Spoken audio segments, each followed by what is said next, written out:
आराध्य देव के श्री चरणों में सत सत नमन। मैं दीपिका गादिया सूरत से आपका जैन हिंदी ऑडियो बुक्स में स्वागत करती हूँ। अगर आप इस चैनल पर नए हैं तो इसी वक्त सब्सक्राइब कीजिए और बेल आइकन को प्रेस कर दीजिए ताकि आपको चैनल के रेगुलर नोटिफिकेशंस मिलते रहे। किसी ने बड़ी कमाल की बात की है बच्चों कि अगर आवाज़ ऊंची हो तो कुछ लोग सुनते हैं, लेकिन अगर बात ऊंची हो तो सभी लोग सुनते हैं। जय जिनेंद्र बच्चों, आज क्या है? आज संडे है और हम आज फिर एक कहानी के साथ हाजिर हैं बच्चों। ये कहानी एक 24 साल के लड़के की है जो सेठ के वहाँ नौकरी करता था। उसके मम्मी पापा नहीं थे बच्चों। बड़ी तकलीफ़ में था वो बालक। वो रोज़ जाता था और मेहनत से काम करता था और पैसे कमाकर घर आता था, खाना खाता था और सो जाता था। बस यही उसकी ज़िंदगी थी, यही छोटी सी उसकी लाइफ थी। बच्चों, उसका ना कोई अपना था और ना ही कोई परिवार था। एक दिन उसने अपने लिए 4 रोटियां बनाई और हाथ मुंह धोने के लिए चला गया। जब वो वापस आया तो एक रोटी गायब थी। हाँ बच्चों, एक रोटी वहाँ थी नहीं, वहाँ सिर्फ 3 रोटियाँ थी। तो एक रोटी कहाँ चली गई? ऐसा दूसरे दिन भी हुआ और तीसरे दिन भी हुआ। चौथे दिन वो बालक ने सोच लिया कि ये रोटियाँ कहाँ जाती हैं वो मुझे पता लगाना ही होगा। उसने ध्यान दिया और देखा कि एक चूहा, हाँ जी एक रैट, वो रोटी ले जाता था और उसने रैट को पकड़ लिया। जब उसने उस चूहे को पकड़ा तो चूहे ने बोला, अरे भाई, मेरी किस्मत का क्यों खा रहे हो? मैं तो ये रोटी लेके जाऊंगा, मुझे ये रोटी लेके जाने दो। बालक बोला, अरे रैट, मेरे पास भी कोई ज़्यादा पैसे नहीं हैं। 4 रोटियां मैंने बनाई हैं और उसमें से भी अगर एक तुम ले जाओगे तो मैं क्या खाऊंगा? मेरी ज़िंदगी ने मुझे बेहाल कर रखा है।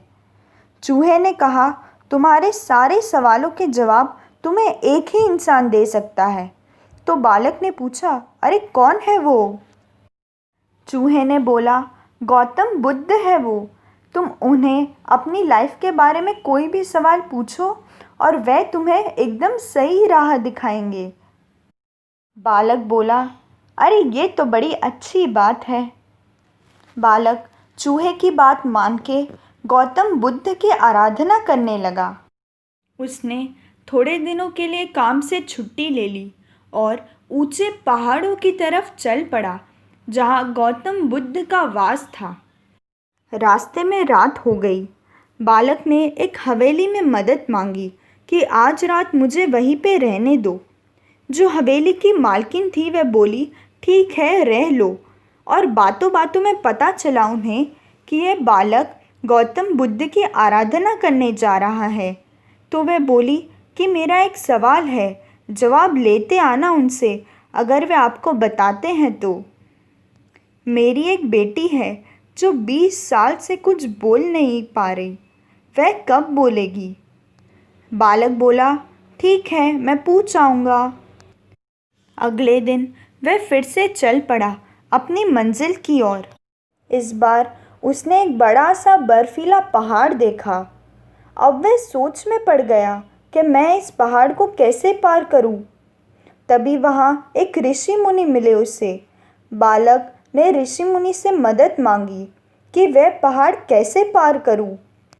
ऋषि ने बोला, मैं 1000 वर्षों से यहीं रहता हूँ, मैं तुम्हें ये पहाड़ बहुत आसानी से पार करवा दूंगा।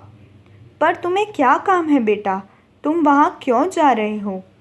बालक ने बोला कि मैं वहाँ गौतम बुद्ध की आराधना करने जा रहा हूँ। ऋषि मुनि ने बोला, ठीक है बालक, पर मेरा एक सवाल का तुम जवाब लेते आना।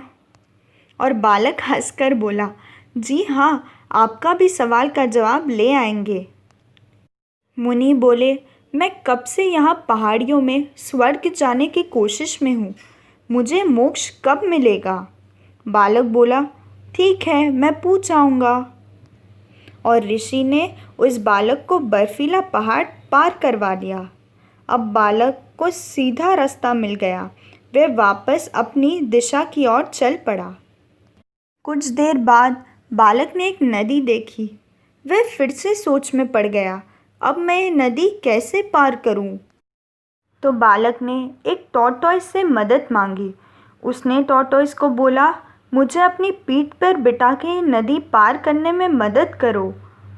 टॉर्टोइस ने बोला, ठीक है, आ जाओ, बैठ जाओ। बच्चों, नदी पार करते समय टॉर्टोइस को पता चला कि बालक गौतम बुद्ध के पास जा रहे हैं। तो वह बोला, मेरा एक सवाल है बालक, क्या तुम इसका जवाब लेके आ जाओगे? बालक बोला, बिल्कुल, आपका भी जवाब ले आऊँगा। टॉर्टोइस बोला, मुझे बहुत वर्षों से इस नदी का एक ड्रैगन बनना है। मैं ड्रैगन कब बनूंगा ये पूछ के आ जाना। बालक फिर नदी पार करके अपनी मंजिल की ओर चल पड़ा। कुछ वक्त की तपस्या के बाद उसे गौतम बुद्ध के दर्शन हुए। उसने गौतम बुद्ध का आशीर्वाद लिया।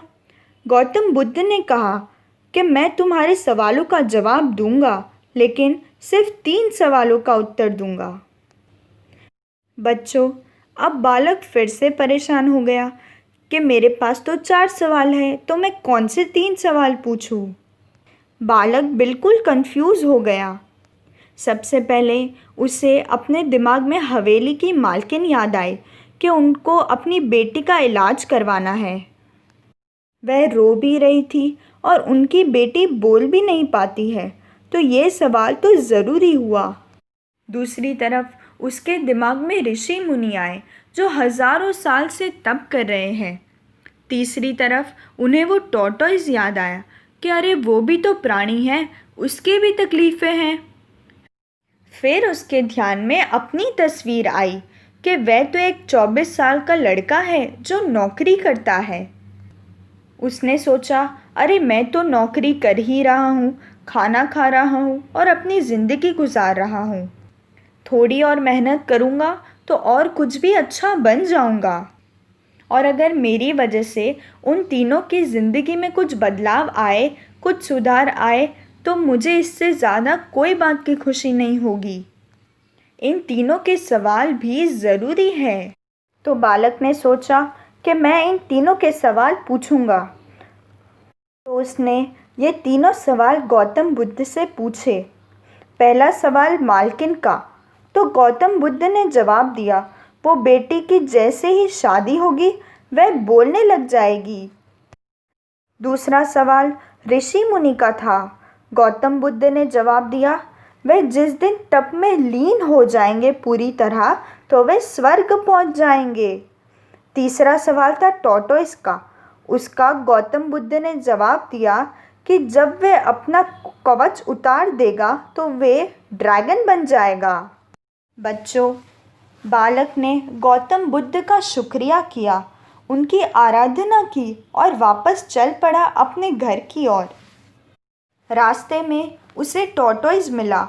उसने टॉर्टोइस से कहा, अरे भाई, अगर आप कवच उतारोगे तो आप अपने आप ही ड्रैगन बन जाओगे। टॉर्टोइस ने जैसे ही अपना कवच उतारा तो बहुत सारे मोती निकल आए और वे ड्रैगन बन गए।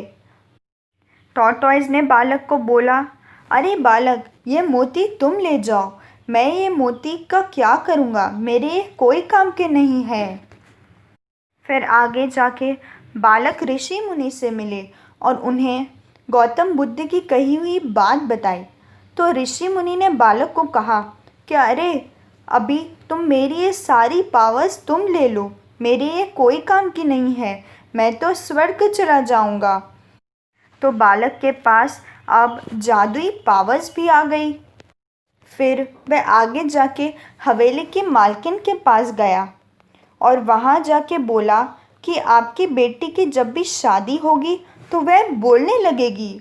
मालकिन बोली, क्या बात है, फिर देर कैसे, मेरे सामने तो दूल्हा बैठा है, तुमसे बढ़िया लड़का कौन हो सकता है। और देखते देखते बालक का विवाह हो गया और मालकिन की बेटी भी बोलने लगी। अब देखा जाए तो लड़के के पास पैसा भी आ गया है और इतने सारे मोती भी आ गए हैं, जादुई शक्ति भी आ गई है और विवाह करके एक परिवार भी मिल गया है। बालक की ज़िंदगी तो पूरी तरह बदल गई है बच्चों, सिर्फ़ और सिर्फ इसीलिए क्योंकि उसने अपने सवाल त्याग करके दूसरों के सवाल पूछे, अपना स्वार्थ नहीं दिखाया उसने। वह बिल्कुल स्वार्थी नहीं बना।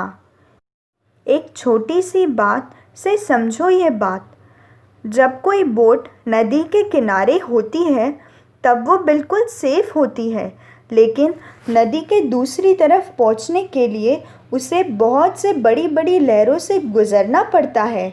त्याग ज़रूरी है कोई भी चीज़ पाने के लिए बच्चों। अब ये त्याग क्या होता है बच्चों? त्याग उसे बोलते हैं जब हम कोई भी चीज़ का मोह नहीं करें, मतलब हम सैक्रिफाइस करना सीखें। जैसे इस बालक ने अपने सवालों का त्याग दिया। ये एक छोटी सी बात ही अपनी लाइफ में बड़ी बातों को समझाती है बच्चों। ये आपकी लाइफ को एक बहुत बड़ा चेंज देगी। आपको त्याग करना ही पड़ेगा। त्याग अपनी बुरी आदतों का, त्याग आलस्य का, त्याग लालच का और त्याग झूठ बोलने का बच्चों। त्याग किसी का अनादर करने का। त्याग करो और अपना जीवन सफल बनाओ। ओम अरहम।